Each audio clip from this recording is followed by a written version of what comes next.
Welcome to the Gracie Academy. My name is Hidon, my brother Rener. In 1993, our father, Ryron and Gracie, created the Ultimate Fighting Championship to showcase how important and how effective Jiu-Jitsu is. 100%. And now everybody's doing it. Now that every professional fighter has added Jiu-Jitsu to their arsenal, we're breaking down how they're using it so you can add it to yours. Man, UFC Fight Night, the fights were free. Really? But they were worth paying for because there were some valuable lessons in there. 3 fights we want to break down, a little bit on each, starting with the Korean Zombie and Leonard Garcia. Leonard Garcia got twisted by the twister from the modified back mount. Shout out to Eddie Bravo, who is really the first one to start using the twister in competition in Jiu-Jitsu, but it's actually originally a wrestling technique that is fully legal to get someone, I guess, to tap out in wrestling, which is not common but possible. So how did this happen? They were in the fight, second round, the Korean Zombie. Open guard over Leonard Garcia. He was just kind of punching from here. Leonard had a very loose punch block series going. He was protecting, but he was getting hit pretty good. So desperately, Leonard rolled to his knees. The Zombie jumped on, put the hooks in, got his hooks in, and went to flatten him out here on the back mount, but wasn't successful. Leonard resisted well, and thinking he didn't want to get flattened out, Leonard rolled, gave his back up. I think they rolled the other way, but it's all good. But he ended up with double underhooks to the Zombie. Now, the Zombie ended up on the roll with legs crossed around one leg temporarily. Then he realized that in order to do the twister, he had to control the bottom leg. So he intelligently switched, hooked, and then went to this modified back mount. We call it modified back mount. The primary value from a control standpoint of the modified back mount is that Hidon's bottom hip is so trapped, right? I can't put my back on the ground and escape like he would if I was like this. Go ahead, like that, go back.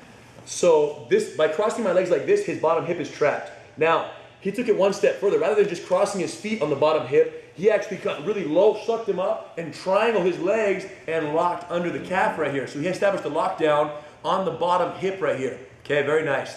Now, while this is all happening, Leonard was holding the Zombie's wrist, hold it to your chest, was holding it so I couldn't go for the neck or whatever. And then the Zombie pulled out his bottom arm right here. He was still trapping this, controlling this wrist, and then the Zombie loosened up a little, got it to here, swam through, broke the grip, locked on his head, and now the twister. Okay, bottom leg's controlled, so Hidon's bottom hip can't turn into me. Hidon can't turn away from me because his top shoulder is trapped. Now you pull here, by stretching my pelvis this way and pulling the head. You can do it on the neck, which is where his was, below the ear, or you can go on the crown of the skull right here for even more neck crank and cervical twist. Very bad. So him holding the wrist, it's almost like you were controlling my wrist now.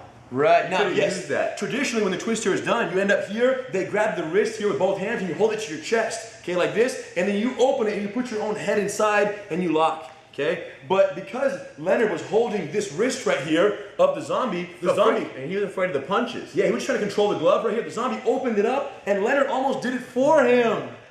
So now people are wondering, what's the defense to all this? Well, don't get tied up in the knot to begin with. Try to minimize the triangle on the bottom leg. If they do get the triangle on the bottom leg, don't let your wings spread like this for this to happen.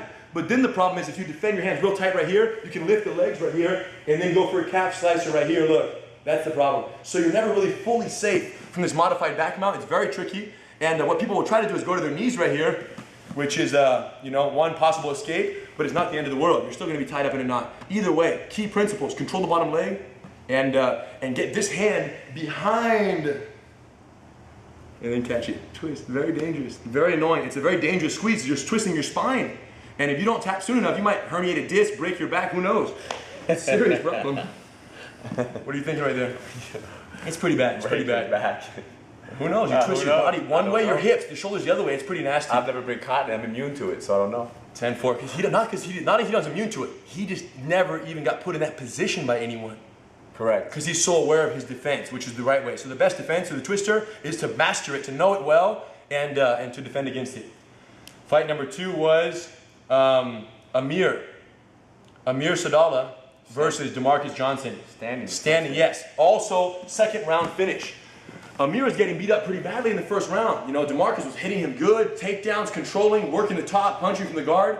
But then they ended up, Amir has great endurance. Second round, they ended up kind of against the cage where Amir was on the outside like this, boom, and he did a little foot sweep, pull my hip and sweep me right there and pull me back, go ahead. Boom, he hit him, he kind of rolled him this way. Go to the side. He ended up like this.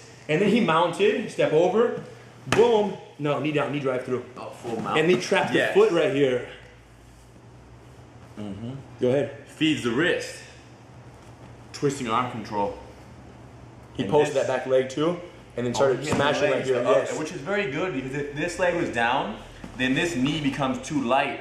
So it's too easy to get put in the full guard. So by picking up the back leg, it drives the weight into this knee. Twisting arm control. Yeah. Gracie Combatives, lesson number 35 out of 36. It's in the party. It's very good for street, and it was clearly used yesterday in the cage with maximum effectiveness. Your hand here isn't enough. So he struck, he elbowed. The elbows are what got him. The elbows are what killed him here. After a few of these, he had no choice. Because with the twisting arm control, I can't turn into him. So I have to eat these elbows, or I have to let go and get up and then give the back mount anyways. Now what's interesting is DeMarques could have done that. He could have given the back and had maybe 10 more seconds of scramble attempt to get out, but either he was very tired, demoralized, or a combination of the two, so he didn't do it. Okay, you guys just face pounded over here with elbows. He could have been training, you know, throughout his whole camp to not give the back. Yeah. You know, maybe he got choked before, I don't even know, but either way. He might have got choked after he gave it his back. The moral of the story is it was a great twisting arm control, we call it, where you trap the wrist around the neck and you control. It was a modified leg. Normally, go back to the other way, show us how we normally do it. You switch and this front leg up. But he couldn't do this because he was in the modified, or he was in the quarter guard with the foot trap like this. And that happened because when you mount, he mounted, you were already on your side, correct? Yeah, he was on his side. So this leg is flat, so when he mounted, the foot couldn't help but land there. Yeah. The only way he could have mounted and had it was if maybe he stepped out and pulled the foot in, but nonetheless, it didn't matter because that back leg up made all the difference. He put great weight on it and elbows to the end, just grinded with the elbows. Twisting arm control, it was glorious. Who made that famous was Ryckson. Ryckson's favorite. He would mount on guys, he would clear the arm across, and you heard Joe Rogan during the fight. He gave a shout out to Ryckson because he's seen it, Ryckson versus Funaki and several others from the beaches of Rio. Ryckson was doing the twisting arm control because it's so demoralizing, you can't protect, you eat punches, and you have no choice but to either get punched or to give your back and then get choked out like Funaki did and several others. Several others. Clear? Yep. So that was fight 2, fun times, good match. Fight 3, Anthony Johnson versus Dan Hardy. Man.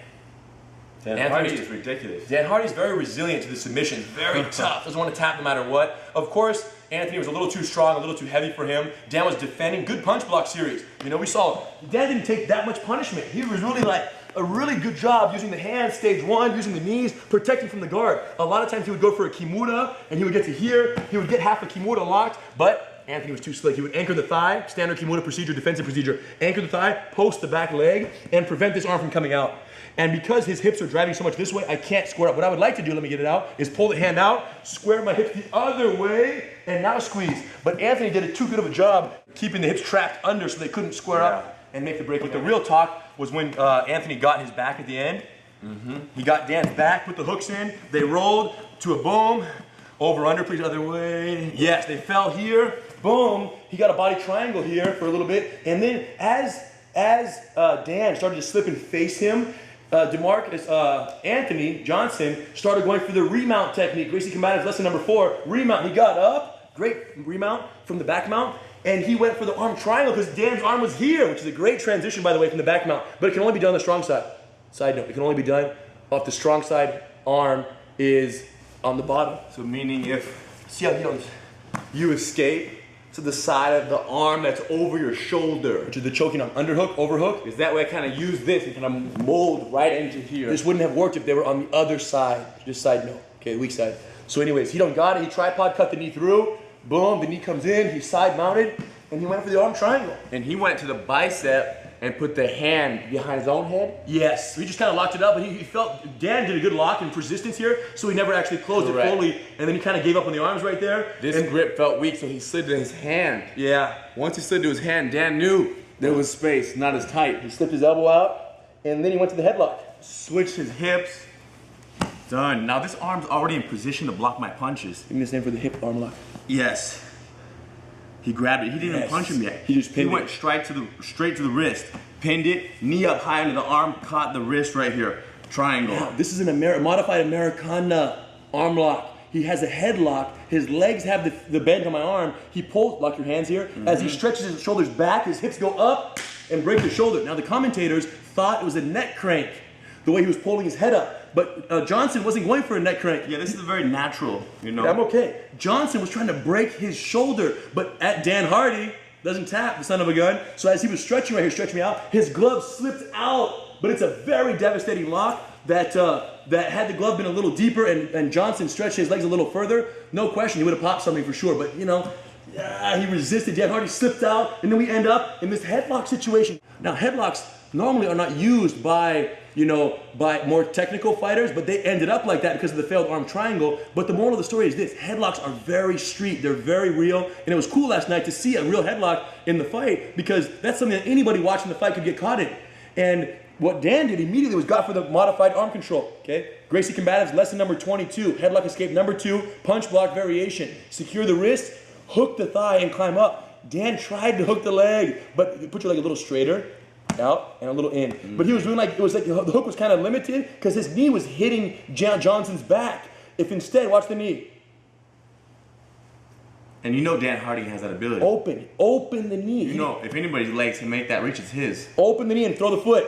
And once he hooked that leg, which it's funny because Joe Rogan said it on the commentary, he said, you should hook the leg. But Hardy's leg kept missing because the leg was straight, not spread for the entry. Once he hooked the leg, he could have then easily climbed up, posted out, taken the back, or slipped it out. Handcuffing strategy right here, whatever he wanted. But he could have taken the back, is the moral of the story. So, one time he almost got up. Yes. He got put down. It was pretty good. He could have escaped. Go to your knees. He got up. He could have climbed up possibly also. Get up, get up, get up. Yes. And like maybe walking over the other way. But he got driven back down. Yeah, he kind of ran toward. Boom. Which is why this would have helped as an anchor for the actual get up. Because for me to drive my weight into you, I have to have my leg posted out pretty wide. Crazy. For you to have a nice hook opportunity. Man, it's so serious.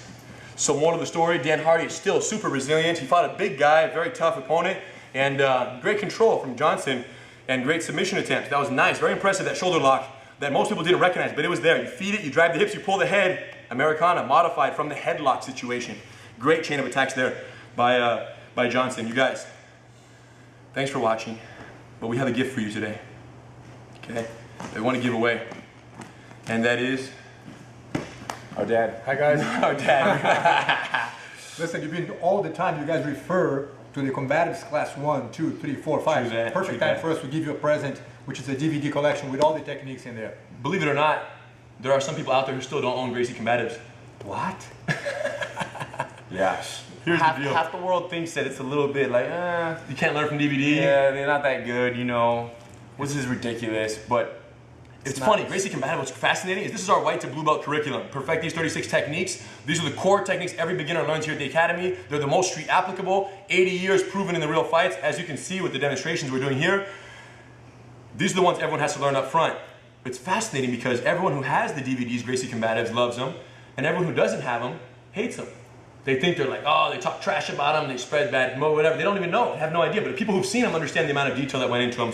And the amount of reference, like I said, that you guys do in every breakdown that the whole world has learned to love more and more and more, all the references exactly talk about the techniques, how they're done here. Bottom line, good program. And so much so that we want to give this one away to you guys. And we'll even get it signed by Hiron, my father, and myself, if you want. If you don't care, we'll just send it to you straight up. And we'll pay for the shipping. Here's the deal. To qualify to win the Gracie Combatives DVD collection, you only have to do 3 things. Subscribe to our channel, favorite this video, and leave a comment. And the comment can be GSP or Jake Shields. Who's gonna win? Let us know what you think and why. And we're gonna choose, randomly select someone, we're gonna send the DVDs, and you can check this stuff out. If you already own the Gracie Combatives DVDs and you win the drawing, then we'll negotiate a special deal so you can get another DVD set, another program, maybe some Gracie University Master Cycle access. Or the Gracie Diet book that you can find at GracieDiet.com. something. Dang. You guys, keep it real. Check it out. If nothing else, leave a comment. Go to GracieUniversity.com. Find the program. You can train there. Watch the first 3 lessons for free. First 3 lessons. More importantly, check out for a certified training center in your community. Go check them out. Tell them Hiron sent you. You get the ultimate hookup. Thank you guys.